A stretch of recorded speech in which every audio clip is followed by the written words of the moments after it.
Hello everyone, good morning. This is Mahesh Shah from Surat. Welcome to my YouTube channel.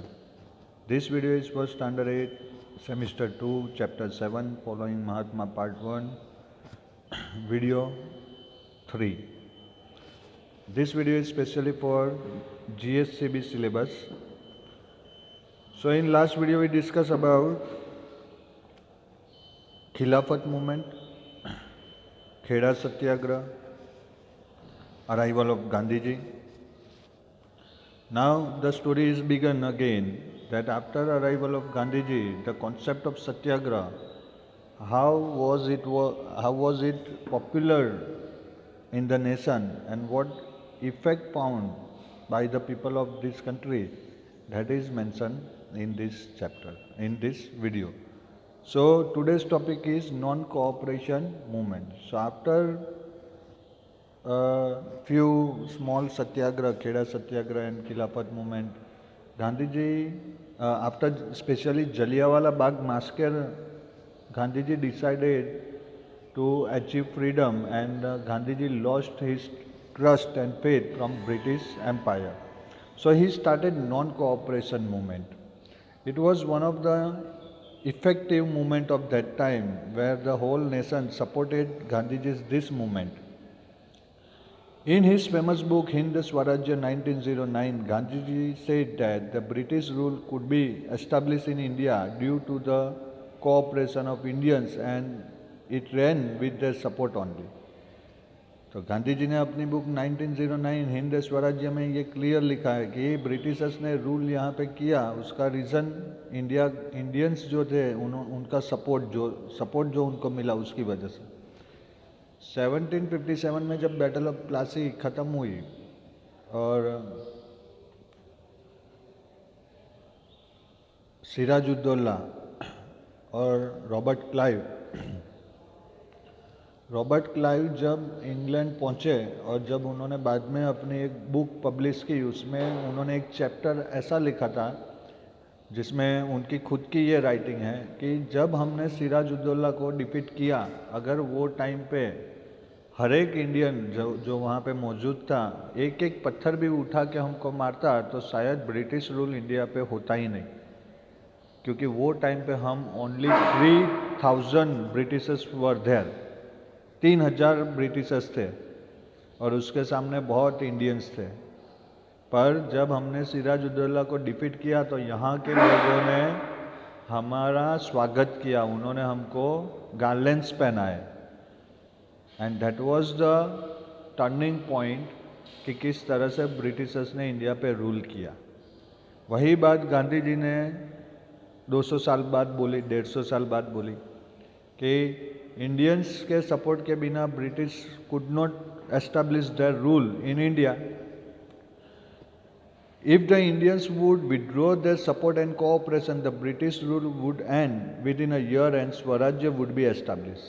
Gandhi ji ने सबको बोला कि अगर ब्रिटिशर्स इंडियंस जो है ब्रिटिशर्स को सपोर्ट करना बंद कर देंगे, यानी उनकी कोई भी प्रोडक्ट नहीं लेनी है, उनके कोई रूल को फॉलो नहीं करना है, but what is the main term, truth and non violence, इस हिसाब से तो एक साल के अंदर ब्रिटिशर्स इंडिया छोड़ने का प्लान बनाना चालू कर देंगे।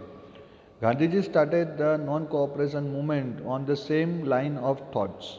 The two main features of the non-cooperation movements were, first was the complete boycott of government jobs, legislative councils, government educational institutions, British titles of honor, foreign clothes and foreign goods. तो उसकी सबसे पहली term यही थी कि Britishers ने जो कुछ भी हमें दिया है वो सबको हमें बॉयकॉट करना है। The other creative aspect included the eradication of untouchability, communalism and consumption of alcohol. और दूसरा उसके साथ में ये करना है कि ये जो डिस्क्रिमिनेशन होता है टचेबल अनटचेबल रिलीजन के हिसाब से, ये बंद करना है और सबसे बैड जो अल्कोहलिक हैबिट हमारे लोगों को थी उसको छोड़ना होगा। He advocated the propagation of स्वदेशी goods, khadi and national education alongside.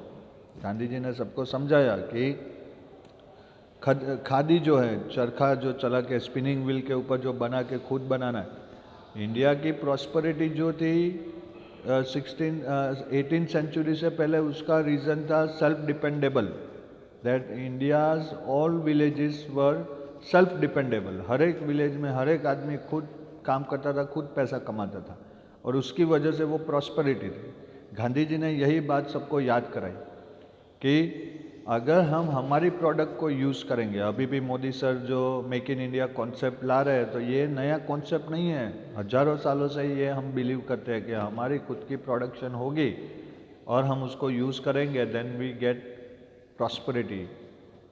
क्योंकि जब हम कोई परचेस करते हैं कोई चीज़ तो उसके बदले में हमें पैसा देना पड़ता है, and that is the loss of money. अब एक ही कंट्री में पैसा घूमता रहता है तो वो लॉस नहीं है, पर अगर ये कंट्री से दूसरी कंट्री में पैसा जाता है तो दैट इज़ लॉस। तो अभी भी यही टाइम है कि आज के मॉडर्न टाइम में हमारे यहाँ बहुत सारी फॉरेन कंपनीज़ है, cars manufacturing, clothes manufacturing, food manufacturing, बहुत सारे हैं। So this bring all the money to their nation. अब जैसे आप मैकडोनल्ड का बर्गर खाते हो तो मैकडोनल्ड कंपनी को बेनिफिट हुआ, हमारे कंट्री को इसमें कोई बेनिफिट नहीं हुआ है। पर जब आप इंडियन कोई प्रोडक्ट परचेस करते हो तो वो पैसा इंडिया में ही रहता है, and that is the benefit of the nation. तो ये हमें रोकना है। किस तरह हम रोकें कि हमारी जो परचेसिंग है उसको हमें बाइफरकेट करना पड़ेगा। सबसे पहले ये इकोनॉमिक्स का कॉन्सेप्ट है कि पहले हमारी नीड्स को हमें देखना पड़ता है। There are 3 type of needs in our life. One is immediate needs, कि उसके लिए हमें सोचने का टाइम नहीं मिलता है। जैसे एक्सीडेंट हुआ, डॉक्टर ने प्रिस्क्रिप्शन बनाया, हमने दवाई ले ली, ऑपरेशन करना है, कोई भी टूल्स लाने हैं, कुछ भी लाना है, हमें लाना ही पड़ेगा, because there is no time to think about that. So that is called immediate need. यहाँ पे हमारे पास ऑप्शन नहीं है। Second need is we can delay, कि भाई बाइक लेना है तो आज नहीं अगले साल लेंगे, कुछ और करना है तो अभी हमारे पास फाइनेंशियल कंडीशन ठीक नहीं है तो थोड़े टाइम के बाद करेंगे। So we can delay the needs. And third one is we can cancel, कि नहीं ये नहीं होगा तो भी हमें चलेगा। अब इंडिया को इकोनॉमिकली स्ट्रॉन्ग बनाना है तो हमें हमारी ये जितनी भी डिज़ायर्स है उसको इस तरह से कैलकुलेट करना पड़ेगा कि भाई मैकडोनल्ड का बर्गर खाना ज़रूरी है, डोमिनोज का पिज़्ज़ा खाना ज़रूरी है, पेप्सी कोक पीना ज़रूरी है, फॉरेन कंपनीज जो है उसकी कार या बाइक परचेस करना ज़रूरी है। अगर नहीं है, अगर हमारे पास फर्स्ट ऑप्शन इंडियन कंपनीज है तो हमें उसको ही प्रमोट करना है। हो सकता है क्वालिटी में डिफरेंस हो, but that is the beginning. क्योंकि इतने 200 साल तक ब्रिटिश रूल में रहने के बाद अगर 70 ईयर्स में इंडिया इतना अपग्रेड हो सकता है और सेकंड हाईएस्ट पॉपुलेशन के साथ में, सो that is the big achievement, वो बड़ा अचीवमेंट है। तो यहाँ पे हमें हमारी सोच बदलनी चाहिए। हमें खुद जो चीज़ फॉरेन कंपनीज बनाती है उसके लिए खुद प्रैक्टिस करनी पड़ेगी, खुद ट्राई करनी पड़ेगी, खुद अपने अंदर विल पावर, अपना कॉन्फिडेंस को ऊपर लाना पड़ेगा, अटेम्प्ट करना पड़ेगा कि वो प्रोडक्ट हम मैन्युफैक्चर करें। And when we started all this kind of activities, then number 1 जो ऑलरेडी बना था या था, नंबर 1 जो था उसको वापस नंबर 1 बनने में ज़्यादा टाइम नहीं लगता है। Instead of that who is the zero and who wants to conquer the world, बराबर। आप कुछ नहीं हो और वहाँ से आपको बहुत कुछ अचीव करना है तो वो डिफ़िकल्ट है, पर आप ऑलरेडी बहुत कुछ अचीव कर चुके थे, उसके बाद कोई रीज़न से वो आपका अचीवमेंट चला गया, अब उसको वापस अचीव करना है तो उतनी स्ट्रगल हमें नहीं पड़ेगी। तो इंडिया 18th सेंचुरी से पहले प्रॉस्परस नेशन था, अब उसको वापस प्रॉस्परस बनाने में हमें ज़्यादा हार्डवर्क नहीं करना है, बस हमारी सोच बदलनी है। और गांधी जी ने वो टाइम पे यही कॉन्सेप्ट को अप्लाई किया। Gandhi ji started the non cooperation movement by returning the title of Kaisare Hind. Gandhi ji ने, ब्रिटिशर्स ने जो उनको टाइटल दिया था केसरे हिंद, उसको वापस दे दिया। The movement picked up the momentum in 1921-22। Students left the schools and colleges. Many leaders like Motilal Nehru, C. Rajgopalachari and Asaf Ali left their advocacy. Most of the elected member of legislative councils and local self-government institutions resigned from their post. The foreign clothes were burned across the nation. The charkha, the spinning wheel, started taking its place in every home. Swadeshi was prompted everywhere. Many national educational institutions like Kashi Vidyapit, Bihar Vidyapit, Jamia Millia Islamia Vidyapith, Gujarat Vidyapith etcetera were establish. तो यहाँ पे गांधी जी के words को लोग बहुत respect देते थे। Why he is the father of nation? Due to his followers. आज की डेट में भी कुछ social group completely Gandhi ji के आइडियाज़ को फॉलो करते हैं। They were known as the Gandhian followers. तो गांधी जी का ये लेवल पे जाना that is the most motivational thing for us कि अगर महात्मा गांधी के एक बार बोलने से इतने करोड़ों लोग उनको फॉलो कर सकते थे तो उनका कन्विंसिंग पावर कितना स्ट्रांग होगा। और आपको फ्यूचर में अगर सक्सेसफुल बनना है तो आपको कुछ आए नहीं आए कोई प्रॉब्लम नहीं है, बट आपको ये सीखना पड़ेगा कि कन्विंस कैसे किया जाता है। If you understand the technique, the art of the convincing, then you will be successful in future। क्योंकि आप कभी भी किसी को भी कोई भी सिचुएशन में कन्विंस कर सकते हो। उसके लिए दो बातें हमारे दिमाग में ऑलवेज होनी चाहिए। एक तो अपने एंगर को कंट्रोल करना है, क्योंकि बात बात पे अगर किसी के ऊपर गुस्सा हो जाएंगे तो वो कन्विंस नहीं होगा। And second, we have to take patience. हमें शांति रखनी पड़ेगी, धीरज रखनी पड़ेगी कि ऐसा ज़रूरी नहीं है कि एक बार बोला तो वो काम हो जाए, हो सकता है उसको 100 टाइम्स भी बोलना पड़े। So these are the things which we should learn from this chapter कि हमें ये हिस्ट्री जान के कभी हमारे मन में ख्याल आता है कि ये सब जान के हमें क्या मिलने वाला है, हमें क्या फ़ायदा होगा। But the most important benefit is that the strategy we can prepare for our future.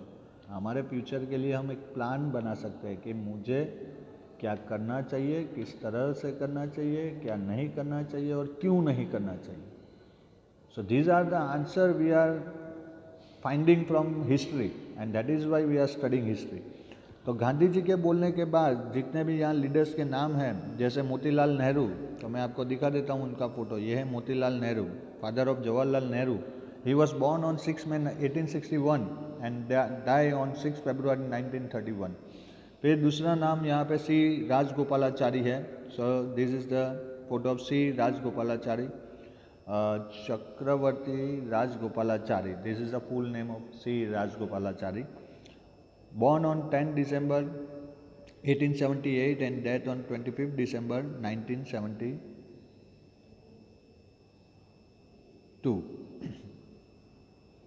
Then after, another name is Asaf Ali. तो ये असफ अली का पिक्चर है। This is the picture of Asaf Ali. 11 May 1888 to 2 April 1953। यहाँ पे जो विद्यापीठ की बात है तो ये है बिहार विद्यापीठ, कुछ इस तरह से दिखती है, पटना में है। Then after another is Kashi Vidyapith, तो ये है काशी विद्यापीठ, सॉरी, यह है काशी विद्यापीठ। फिर जामिया मिलिया इस्लामिया विद्यापीठ, उसका पिक्चर, सॉरी, ये जामिया मिलिया इस्लामिया विद्यापीठ है और काशी विद्यापीठ का पिक्चर नेट के ऊपर अवेलेबल नहीं था। तो यहाँ से ये मूवमेंट एकदम मोमेंटम में आ गई कि सब लोगों ने अपने हिसाब से गांधी जी ने जिस तरह से सजेस्ट किया उसको सब फॉलो करने लगे। पर प्रॉब्लम कहाँ पे आया? तो Mahatma Gandhi was against a violent movement. A crowd of angry farmers of Gorakhpur district in Uttar Pradesh attacked Chaura Chauri police station in the year 1922 because the police had fired at the crowd, killing few and injuring many. The police station was set ablaze and 22 policemen were burned alive in this incident.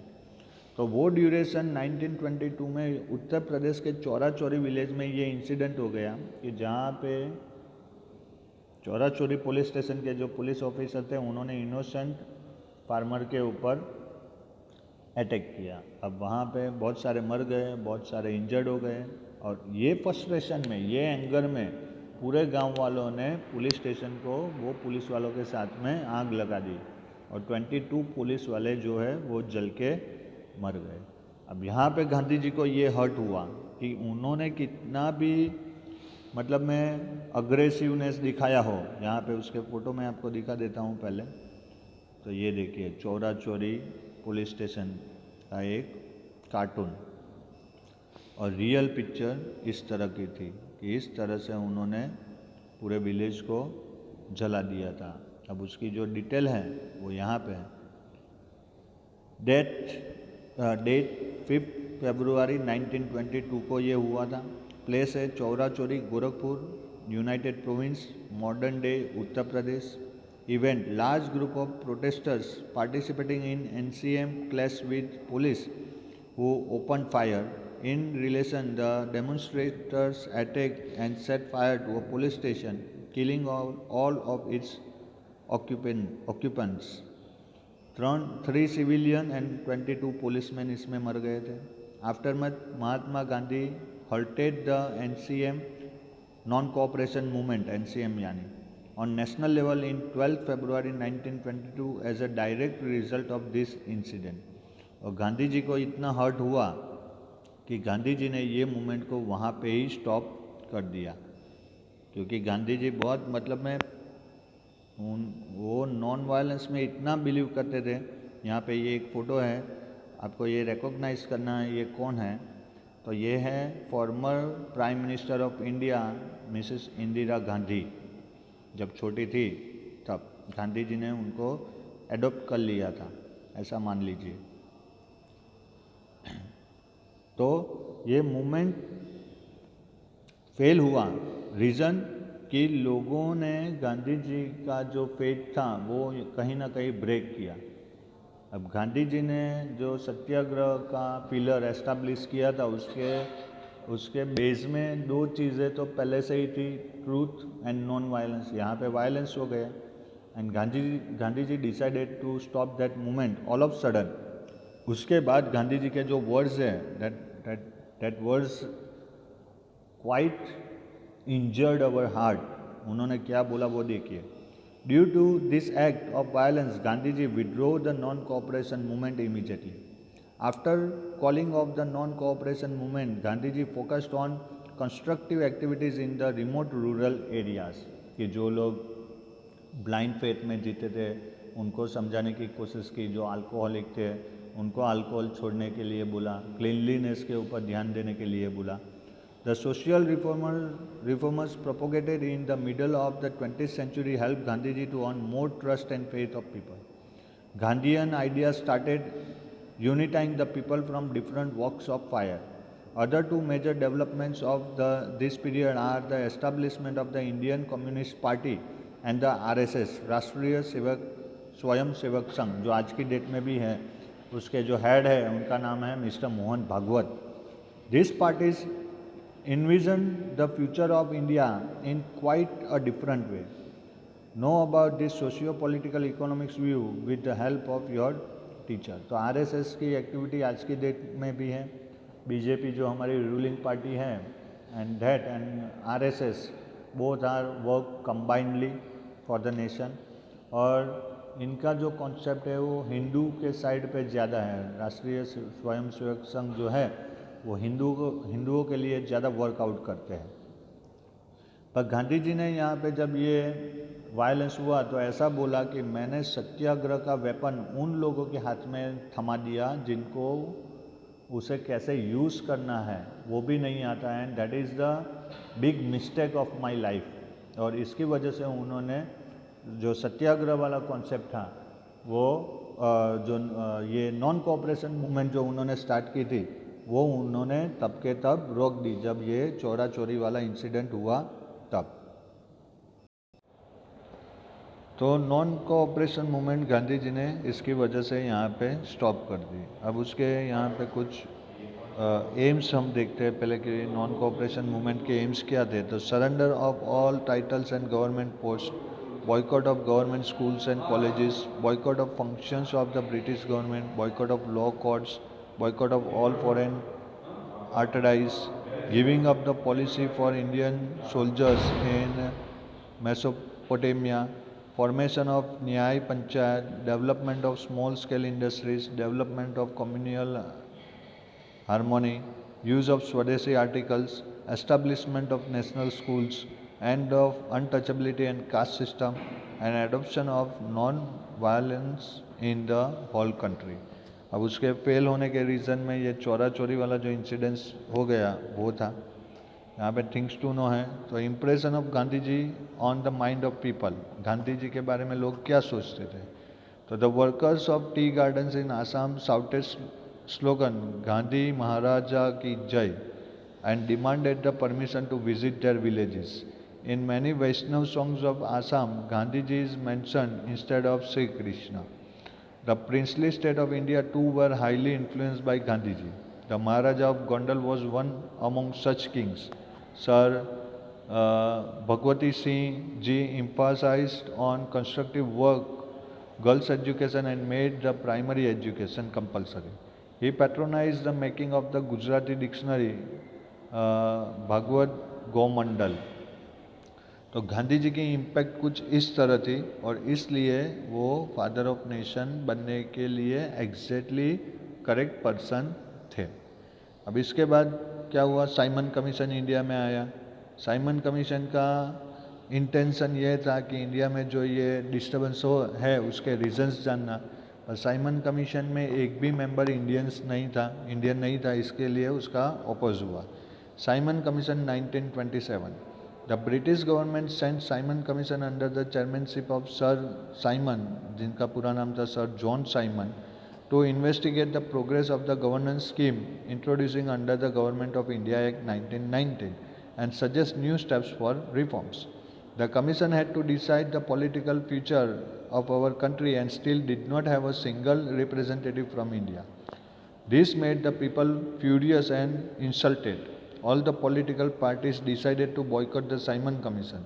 When the members of the commission reached India, they were welcomed with black flags and slogans "Simon go back" as a mark of protest. और यही incident में लाला लाजपत राय की death हो गई थी, जिसके revenge के लिए भगत सिंह और बटुकेश्वर दत्त ने लेजिस्लेटिव असेंबली में बॉम्ब थ्रो किया था। ये है साइमन कमीशन के हेड सर जॉन साइमन, और इस तरह से उसका अपोज किया गया था। यहाँ पे भी एक है, sir John Simon headed 7 man committee, 7 लोग थे और सब ब्रिटिशर्स थे। तो यहाँ पे एक बात है कि भाई हमारी कंट्री के प्रॉब्लम है और उसे सॉल्व करना है, तो हमारा भी तो कोई एक आदमी अंदर होना चाहिए। अब वहाँ कोई इंडियंस ही नहीं है तो वो इंडिया के प्रॉब्लम्स के बारे में किस तरह जानेगा और वो क्या डिसीज़न लेगा। तो ये है वो सब मेंबर्स जो आए थे और जिसका अपोज किया गया, ये है सर जॉन साइमन। फिर उसके बाद बना हुआ बारडोली सत्याग्रह। अब बारडोली सत्याग्रह में हमें सरदार वल्लभ भाई पटेल की स्ट्रेंथ पता चली कि वो कितने पावरफुल हैं, और the creator of free India, united India was Sardar Vallabhbhai Patel, क्योंकि उनकी एफर्ट की वजह से ही ये प्रिंसली स्टेट डेमोक्रेटिक इंडिया में मर्ज हुए थे। The British government increase the revenue in Bardoli region by 22%. When the farmers' request was not attended by the government, they decided to launch a satyagraha. Vallabhbhai Patel accepted the leadership of this satyagraha. Ravi Shankar Maharaj and Jugatram Dave extended their support to the satyagraha. Fancy and encouraging speeches of Vallabhbhai Patel made the farmer fearless and they denied paying revenue. As a result, the British government called Vallabhbhai Patel to Pune. In the presence of other farmers, amount of revenue was settled justly. The success of the Bardoli Satyagraha earned Vallabhbhai Patel the title Sardar. तो बारडोली सत्याग्रह के बाद वल्लभ भाई पटेल को title मिला सरदार Vallabhbhai Patel, क्योंकि वो फार्मरों के leader बन के वहाँ गए थे, इसलिए Sardar Patel played a significant role in the negotiations during 1945 to 47 for the freedom of India. He was among the prominent leader of the freedom struggle from 1918 onwards and became the president of Indian National Congress in 1931. और सरदार Vallabhbhai Patel की वजह से ही ये United India बना, क्योंकि princely state के रूलरों को ये कन्विंस करना, जो मैंने अभी बोला कन्विंसिंग पावर बहुत ही इम्पोर्टेंट पावर है, वो खाली सरदार वल्लभ भाई पटेल ही कर सकते थे। ये है वो टाइम की कुछ पिक्चर्स। ये है सरदार वल्लभ भाई पटेल यहाँ पे बैठे हुए, ये महात्मा गांधी, और किस तरह से ये बारडोली सत्याग्रह हुआ था। ये है बारडोली, यहाँ पे ये सत्याग्रह हुआ था। अब इसके बाद आता है नेहरू रिपोर्ट। तो नेहरू रिपोर्ट क्या है, उससे पहले एक थिंग्स टू नो है। सत्याग्रह मीन्स इंसिस्टेंस ऑफ ट्रूथ, सत्य मीन्स ट्रूथ, आग्रह मीन्स इंसिस्टेंस, और सोल फोर्स और the power of truth. The experience of the British government with this word and idea was so unique that it was included in the English dictionary in the 20th century. In English, this word does not require any explanation. It is a movement of ethics and moral values against the misuse of power. This idea of philosophy highly influenced Martin Luther King and Nelson Mandela. In the modern times, the word satyagraha can be used for a movement of this kind. This word has become internationally acclaimed. तो सत्याग्रह का जो impact है उसके सामने उसके meaning की कोई value नहीं है। अब नेहरू रिपोर्ट क्या है, तो 1928 में हुआ। A conference having the representatives of all political parties of India met in Delhi in February 1928. A committee was formed under the chairmanship of Motilal Nehru in order to frame our constitution.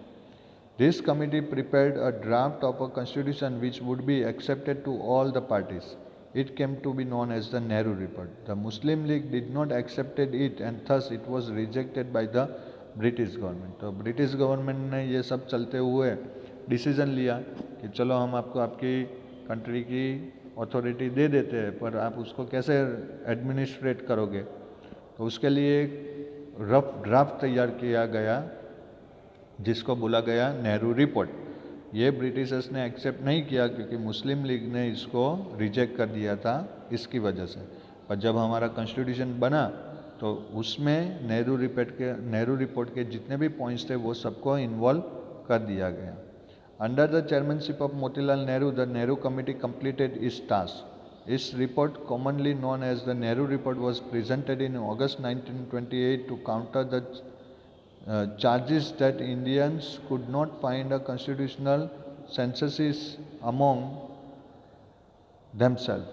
This report advocated that India be given dominion status of complete internal self-government. तो Britishers ऐसा मानते थे कि ये Indians ऐसा कोई paper work कर नहीं सकते हैं, पर हमने वो प्रूफ कर दिया कि हम टैलेंटेड है। Muslim oppose the Nehru scheme, mister Jinnah on fat of the report.